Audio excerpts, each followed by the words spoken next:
Nah, Bapak Ibu sekalian, kalau kita bicara pendidikan daerah masyarakat 5,0, sebetulnya adalah kita juga sedang berbicara tentang revolusi industri. Nah, revolusi industri itu saya kira saya tidak perlu berpanjang lebar karena semua pasti sudah sering mendengar, adalah berkaitan dengan inovasi-inovasi dan penemuan-penemuan pada bidang teknologi, dimulai dari mesin uap, kemudian listrik, dan kemudian pada software-software yang memungkinkan otomatisasi pada produksi, dan yang terakhir adalah integrasi dari sistem yang sifatnya fisik dengan cyber yang saling terkoneksi dan menyebabkan efisiensi dan produktivitas produksi yang sangat tinggi.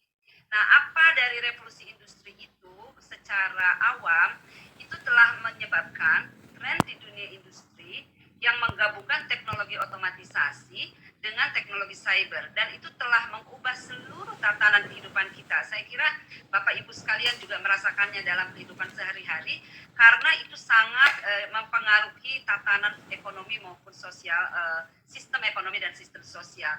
Dan yang terpenting di dunia pendidikan itu telah melahirkan paradigma baru yang disebut dengan sharing paradigm atau paradigma berbagi, yang secara langsung mengubah praktik-praktik bisnis, praktik-praktik pendidikan, dan juga praktik-praktik komunikasi. Jadi Bapak Ibu tadi disuruh follow Instagramnya Hafex, itu kalau tidak ada dari revolusi industri 4,0 ini, atau mungkin dari sebelumnya bahkan, itu tidak akan ada itu Instagramnya Hafex ya. Jadi itu merupakan salah satu juga. Nah, banyak orang atau ada beberapa orang yang mengatakan bahwa sesungguhnya kita itu sekarang sudah masuk kepada revolusi industri 5,0.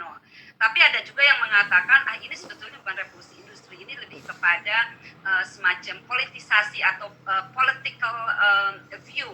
Dan ini pertama kali diungkapkan tahun 2015. Apa yang dimaksud dengan revolusi industri 5,0 itu yang mengatakan bahwa kolaborasi yang lebih erat lagi antara manusia dan mesin, dan pencegahan sistematis terhadap limbah dan pemborosan. Jadi ingin meningkatkan atau melakukan pelestarian lingkungan yang lebih baik. Dan prioritas pada industri 5,0 ini adalah memanfaatkan tenaga kerja mesin dan manusia secara lebih efisien dalam lingkungan yang sinergi, dan mengembalikan apa yang selama ini didengungkan di dunia virtual itu kembali ke dunia nyata. Jadi inginnya kita sebagai manusia, as the human being, itu kembali in control terhadap penggunaan dari berbagai mesin, robot, dan sebagainya yang dihasilkan oleh revolusi industri 4,0 tadi. Nah, kalau kita kaitkan itu dengan peradaban masyarakat, ya, kita tahu masyarakat itu dari mulai masyarakat pemburu, kemudian masyarakat agraris, kemudian sejak penemuan mesin uap dan listrik itu menjadi masyarakat industri, lalu masuk ke masyarakat informasi. Nah, katanya kita itu sekarang sudah berada di sini, di mana kita itu masuk pada suatu peradaban yang disebut dengan super smart society, yaitu masyarakat yang sangat cerdas ya. Nah, itulah barangkali yang oleh Jepang itu diperkenalkan dan diadopsi langsung dan disosialisasikan, yang sekarang menjadi sangat terkenal dengan sebutan masyarakat 5,0 atau society 5.0. Nah, apa intinya? Menurut dokumen yang dilansir oleh pemerintah Jepang secara resmi, masyarakat 5,0 itu adalah masyarakat yang hidupnya nyaman, sejahtera, dengan mengoptimalkan pemanfaatan teknologi yang sudah dihasilkan oleh revolusi industri itu. Jadi penggunaan teknologi dan inovasi hasil revolusi industri 4,0 seperti Internet of Things, Big Data, Artificial Intelligence, robot-robot, dan kemudian paradigma sharing itu akan dipusatkan untuk kesejahteraan dan kenyamanan kehidupan manusia, yaitu untuk memecahkan masalah-masalah sosial ekonomi, masalah lingkungan, dan juga memberikan kehidupan spiritualitas yang lebih berkualitas. Jadi intinya berpusat lagi kepada manusia, begitu ya, masyarakat 5,0 ini. Dan memang ini pertama kali secara resmi diluncurkan oleh pemerintah Jepang ya. Nah, di dalam salah satu dokumen misalnya dikatakan oleh pemerintah Jepang, khususnya ini terkait dengan sustainable development SDGs ya, sustainable development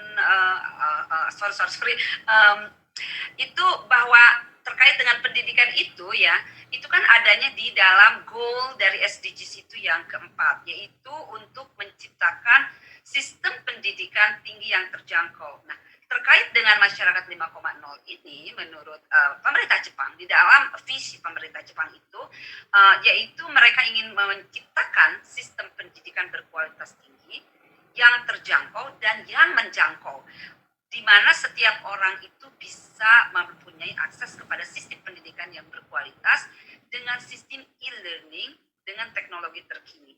Jadi medianya itu adalah kepada pendidikan dengan berbasis teknologi informasi dan komunikasi. Dan untuk menciptakan pendidikan yang akan membentuk pola pikir dan keterampilan untuk melakukan, ini kata kuncinya, melakukan apapun, ya, bukan hanya melakukan tertentu, kompetensi tertentu, tetapi melakukan apapun berbekal STEM, Science, Technology, dan keterampilan 4,0. Mengapa? Karena menurut survei bahwa revolusi industri 4,0 itu akan menyebabkan atau berpengaruh terhadap 50% pekerjaan pada sektor pertanian, kehutanan, dan perikanan. Akan memberikan pengaruh kepada 64% pekerjaan di sektor manufaktur. Dan akan berpengaruh terhadap 54% pekerjaan di sektor retail. Sektor retail ini yang sering belanja online, itu salah satunya ya, sehingga banyak toko yang tutup. Sehingga dikatakan bahwa di Cina saja ya 51% dari total angkatan kerja itu kemungkinan akan kehilangan pekerjaannya sekarang dan harus memiliki jenis pekerjaan yang baru. Di India akan ada sekitar 235 juta orang juga akan terpengaruh. Di Amerika 60,6 juta. Di Indonesia memang datanya tidak ada ya, tetapi intinya adalah makanya karena kita tidak tahu apa yang diperlukan di masa yang akan datang, kita harus mempersiapkan mereka itu untuk bekerja dalam bidang apapun dengan berbasis STEM. Artinya dia harus adaptif. Nah, apa sih keterampilan yang diperlukan katanya ya di pada revolusi industri 4,0 ini? Ini juga sering kan sudah didengar saya rasa oleh Bapak Ibu guru, apalagi yang hadir di sini tadi menurut moderator adalah para guru inovatif ya. Jadi kita harus bisa menghasilkan lulusan yang memiliki kemampuan untuk memecahkan masalah yang kompleks, yang memiliki kemampuan berpikir kritis, yang memiliki kreativitas, yang memiliki kemampuan mengelola SDM, memiliki kecerdasan emosi, kemampuan membuat judgement untuk pengambilan keputusan, yang berorientasi pada pelayanan kepada orang lain, mampu bernegosiasi, dan juga memiliki kemampuan kognitif yang fleksibel, artinya yang selalu bisa di-upgrade, ditingkatkan kompetensinya. Nah, semua, maka di dalam revolusi industri 4,0 itu dikatakan ada jenis-jenis literasi baru yang harus dikuasai oleh generasi sekarang. Jadi bukan hanya calistung gitu ya, literasi zaman dulu, tapi juga literasi teknologi, literasi digital, dan literasi data atau literasi informasi. Ini saja menurut saya dan beberapa pakar tidak cukup.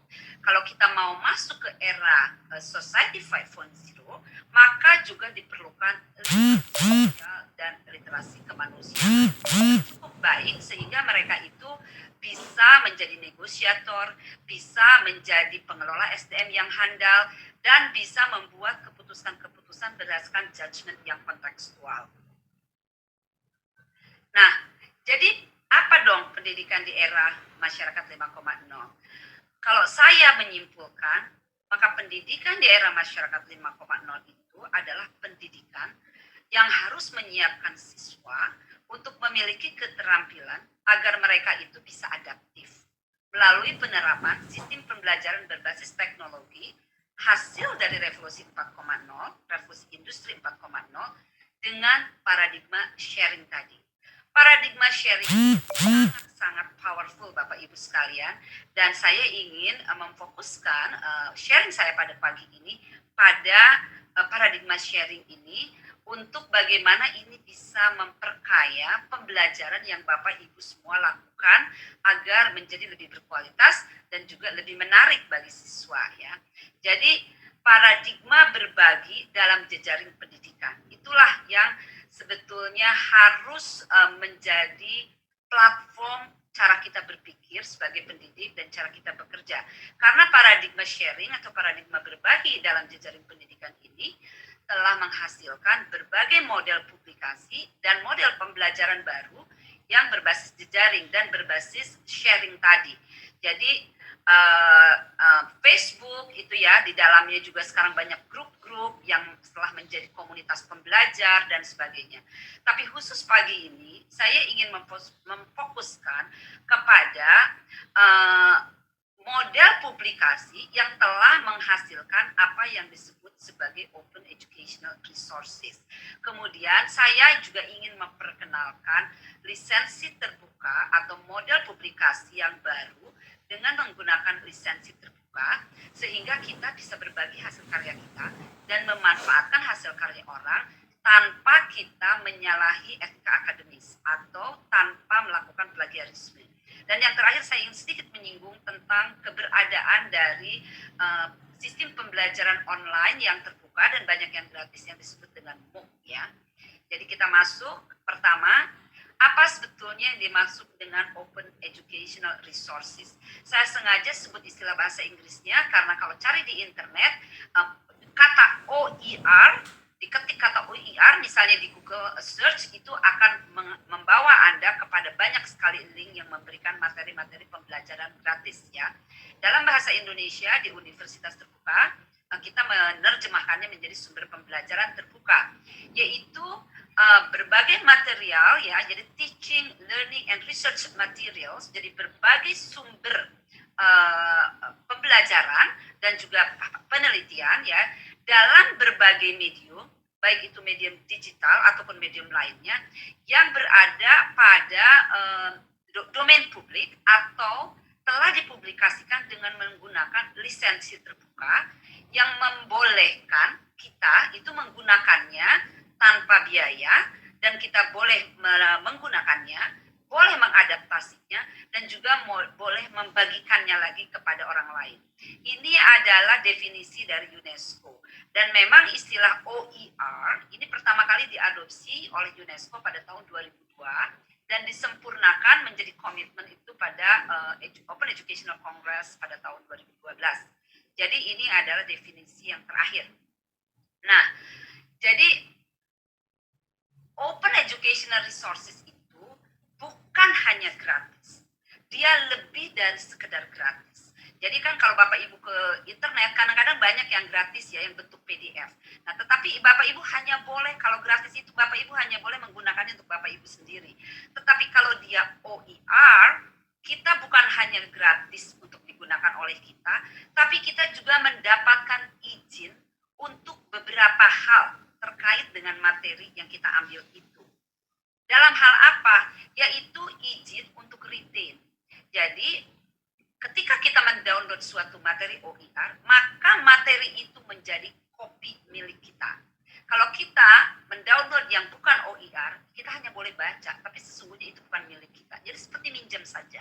Tetapi kalau dia OER, maka dia menjadi milik kita. Kopi itu menjadi milik kita. Kemudian kita boleh menggunakannya dengan berbagai cara. Kemudian kita boleh mengadaptasinya, memodifikasinya, atau menyempurnakannya. Kemudian kita juga boleh menggabung-gabungkan ya, dan kita boleh membaginya lagi dengan orang lain. Jadi ada istilah katanya kalau good teachers, masa lalu itu, good teachers create. Good teachers, guru yang baik itu membuat materi pembelajaran. Tapi di era paradigma sharing ini, great teachers remix ya, menggabung-gabungkan materi yang ada sehingga bisa mendapatkan yang terbaik. Nah, bagaimana itu kita peroleh? Yaitu dengan menggunakan lisensi terbuka.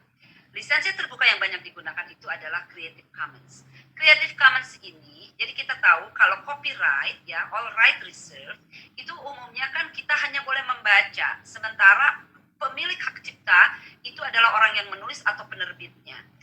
Kalau Creative Commons itu memberikan keleluasaan kepada kita. Jadi kalau misalnya saya membuat materi ini misalnya ya, kemudian saya tuh memiliki kemerdekaan. Apakah saya mau membagikan ini untuk betul-betul tertutup, artinya semua hak ciptanya itu milik saya, Anda hanya boleh membaca saja, atau saya katakan bahwa, oh saya mau membolehkan pengguna itu mengapa-apakan saja bahan yang saya buat ini. Jadi Anda, Bapak Ibu guru, ketika melihat ini misalnya boleh mengubah, memperbaiki, dan membuat ciptaan turunan ya. Bahkan kalau hasilnya itu Anda perjualbelikan pun boleh. Nah, kalau saya mau mengatakan ini bebas merdeka yang menggunakan, maka saya menggunakan simbol yang disebut sisi baik. Tapi kalau saya katakan, ya mereka boleh, tapi kalau mereka bikin karya turunan, dan saya mau mereka karya turunannya juga dibebaskan, artinya harus pakai lisensi yang sama, maka saya akan menggunakan CC by SA. Tapi kalau saya mengatakan misalnya, oh Bapak Ibu sekalian, Bapak Ibu boleh menggunakan punya saya, boleh Bapak Ibu bagikan lagi, tapi Bapak Ibu nggak boleh ubah-ubah. Maka ada yang disebut CC by ND, no derivation. Jadi tidak boleh dimodifikasi ya. Jadi ini ada lagi yang mengatakan, boleh diapa-apain aja, tapi nggak boleh untuk tujuan komersil. Jadi kalau untuk ngajar boleh, tapi kalau untuk dijual belikan nggak boleh gitu ya. Lalu saya katakan, oh mereka boleh tapi tidak boleh untuk komersil, dan hasil karya turunan mereka nanti harus juga dibagikan dengan lisensi yang sama. Jadi ini ada share alike ya. Sementara kalau yang ini udah mirip sekali nih yang terakhir ya, by NCND, dengan hak cipta yang kita kenal selama ini. Jadi Anda cuma boleh baca, tidak boleh mengubah, tidak boleh meremix, dan tidak boleh membuat karya turunan ya. Jadi seperti itu. Nah, OIR yang mana? OIR itu adalah hanya jika materi atau sumber pembelajaran itu menggunakan CC by SA, CC by NC, atau CC by NCSA. Nah, kalau mereka menggunakan ini atau ini domain publik, baru itulah OIR sesuai dengan definisi UNESCO tadi. Tapi kalau Anda menemukan di dalam karya itu adalah ada tanda copyright ya, hak cipta, atau CC by ND atau CC by NCND, itu namanya dia bukan OIR ya. Nah, jadi kalau Bapak Ibu menggunakan YouTube, mencari informasi di YouTube harus hati-hati. Karena kalau tidak menggunakan salah satu ini ya, itu berarti Anda kalau mau pakai harus minta izin. Tapi kalau menggunakan ini tidak perlu minta izin, tapi nggak boleh diapa-apain ya. Cuman kalau menggunakan hak cipta saja atau YouTube Standard License, itu artinya Anda harus minta izin. Jadi Bapak Ibu yang selama ini suka pakai nggak minta izin, hati-hati ya. Nah, ada banyak sekali ya website yang mengisi, yang memberikan ribuan OIR, ribuan sumber pembelajaran terbuka. Kalau yang di luar negeri itu yang paling banyak isinya dan paling populer, ada OER Commons, nanti bisa dicari alamatnya ya, ada Merlot, ada Open Textbooks Library, ada OpenStack, ada Promation, ada MIT Open Course, ini sudah terkenal ya. Kalau di Indonesia itu UT itu punya ya yang disebut Suaka, sumber pembelajaran terbuka UT, yang di dalamnya itu ada banyak materi untuk para guru nih, yang portalnya disebut Guru Pintar Online ya. Kalau cari di Google GPO UT gitu pasti dapat itunya, atau cari ke website UT www.utacid, nanti cari Suaka, nanti juga akan dapat. Ada UT TV, isinya video-video pembelajaran, juga semuanya gratis. Dan kalau Kemdikbud itu punya rumah belajar, ini berisi ribuan atau ratusan mungkin ya bahan pembelajaran yang bisa digunakan oleh Bapak Ibu sekalian untuk memperkaya pembelajaran yang Bapak Ibu lakukan. Nah, misalnya saya kasih contoh ya, kalau pergi ke Merlot, nanti Anda tinggal tarik search begitu ya, di sini ditulis kata kunci yang Anda search seingat-ingatnya Anda. Kalau saya taruh kimia tadi ya, kemudian saya bilang, oh saya mau cari, oh ternyata di kimia ada nih, Virtual Chemistry Laboratory. Kalau Anda klik itu ya, misalnya saja ini contoh, Anda akan dibawa ke semacam ini. Jadi akan dibawa ke laman ini, di mana di sini itu betul-betul ada virtual lab. Jadi kalau lagi musim pandemi begini, mungkin ini bisa membantu karena mungkin anak-anak tidak bisa ke lab kan, tidak bisa ke lab di sekolah ya. Jadi ini contoh saja. Jadi ada video yang nanti bisa Bapak Ibu tunjukkan secara online. Nih, kalau MIT Open Courseware itu bahkan lebih bagus lagi, tapi ini mungkin lebih untuk universitas. Ya karena di dalamnya itu bahkan sampai ada apa namanya jenis assignment-nya. Misalnya kalau kita mau ngintip kayak apa sih soal-soal ujian yang diberikan oleh MIT, itu kita bisa mendapatkan di sini langsung. Jadi melalui PDF-nya ya. Jadi luar biasa. Ya, OER atau sumber pembelajaran terbuka itu telah memberikan akses kepada kita semua, kepada Bapak Ibu ya, terhadap materi-materi pembelajaran dan kualitas yang luar biasa bagusnya yang zaman dulu tuh nggak mungkin karena mereka semuanya tertutup. Dan ini sekarang dengan skema lisensi terbuka mereka menjadi OER dan Anda boleh pakai tanpa harus minta izin.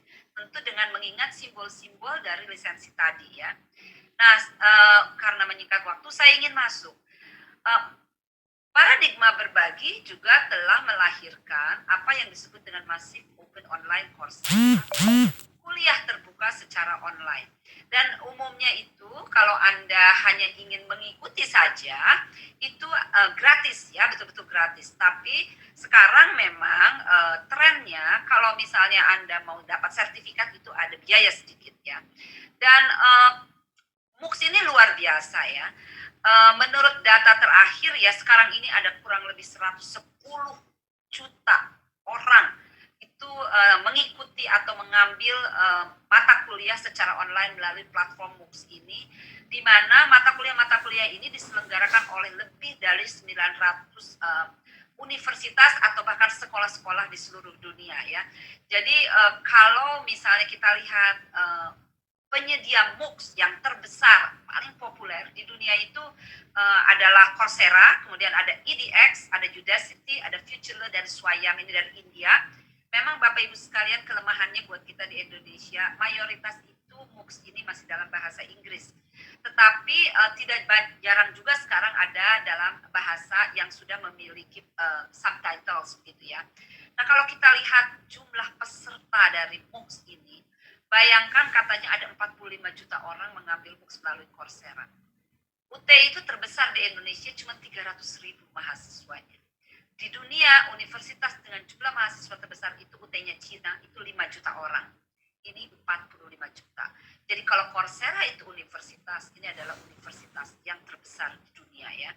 Nah, sekarang MOOCs ini juga sudah sampai kepada generasi atau wave yang berikut ya, dimana kalau dulu itu merupakan pendidikan non formal, sekarang sudah banyak juga MOOCs itu yang menawarkan gelar ya, dan atau program-program sertifikat. Jadi berkembang terus, dan Bapak Ibu juga kalau mau mengikuti program micro credentials atau sertifikat dan program-program bergelar di MOOCs itu bisa, tentu dengan bayaran, tetapi tidak semahal kalau Bapak Ibu misalnya pergi ke Harvard langsung, atau ke Yale, atau ke Princeton, atau ke Oxford gitu ya, bisa dengan MOOCs.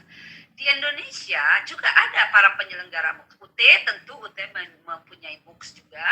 Indonesia X ya, di Indonesia ini ada Indonesia X juga menyelenggarakan MOOCs yang diselenggarakan oleh berbagai universitas yang ada. Kemudian ada SPADA, ini punya Dikti ya, juga ada MOOCs di sana. Dan ada Universitas Ciputra. Universitas Ciputra ini MOOCs-nya lebih kepada khusus bidang-bidang kewirausahaan ya. Nah, jadi sebagai penutup, saya ingin menyampaikan bahwa Bapak Ibu guru sekarang yang sedang mengajar generasi Z dan generasi Alpha ya, di mana mereka itu nanti akan menjadi pengisi masyarakat 5.0, juga Bapak Ibu perlu memiliki literasi digital sehingga mampu memanfaatkan beragam sumber terbuka atau OER yang tersedia di internet. Dan Bapak Ibu, saya tahu Bapak Ibu banyak sekali menghasilkan berbagai karya, dan saya lihat banyak yang mengupload karya-karyanya di YouTube, tetapi Bapak Ibu belum menggunakan lisensi terbuka, sehingga Bapak Ibu tidak mengedukasi pengguna. Dan seharusnya para pengguna kalau pakai videonya Bapak Ibu yang ditaruh di YouTube itu harus minta izin. Nah sekarang mari kita gunakan lisensi terbuka untuk Bapak Ibu karya-karya Bapak Ibu yang Bapak Ibu ingin share, dan kemudian Bapak Ibu juga bisa mencari karya-karya yang menggunakan lisensi terbuka untuk digunakan dalam sebagai pengayaan pada pembelajaran di kelas Bapak Ibu semua. Jadi sekali lagi saya katakan bahwa good teachers create, but great teachers remix. Itulah saya kira inti dari guru di era digital untuk masyarakat 5,0 ini. Terima kasih sudah mendengarkan saya.